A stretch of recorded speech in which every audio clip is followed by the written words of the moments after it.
رب کائنات نے، خالق ذوالجلال نے ارشاد فرمایا وَاذْكُرِ اسْمَ رَبِّكَ، اپنے رب کے نام کا ذکر کر۔ یہاں رب نے ذات کا ذکر نہیں فرمایا، نام کا ذکر فرمایا ہے۔ اور دوسرے مقام پہ فرمایا وَاذْكُرْ رَبَّكَ فِي نَفْسِكَ تَضَرُّعًا وَخُفْيًا، رب ذوالجلال نے فرمایا کہ اپنے رب کو اپنے دل میں یاد کرو۔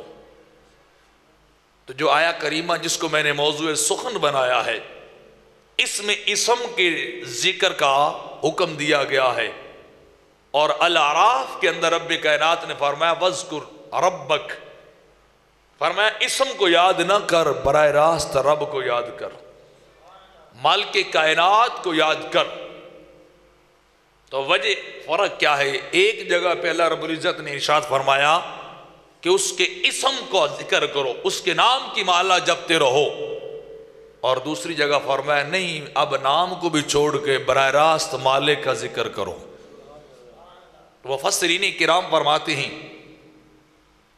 فرمایا اس کا مطلب یہ ہے کہ اسم ربک یہ کسی بھی انسان اور صوفی اور اللہ کے عاشق کی ابتدائی کیفیت کو بیان کیا گیا ہے کہ انسان اللہ کے نام سے ابتدا کرے، اور الاعراف کے اندر جو فرمایا اذکر ربک، اپنے رب کو یاد کر، فرمایا یہ کسی بھی اللہ کے عاشق، ولی اور صوفی کی انتہا ہے کہ وہ اسم سے چلا تھا ذات تک پہنچ گیا، نام سے چلا تھا اور اس مرحلے سے گزر کر اللہ کی ذاتی والا صفات تک پہنچا۔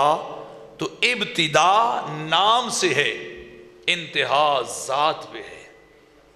ابتدا اللہ کے نام سے ہے اور انتہا اللہ کی ذات پہ کی گئی ہے۔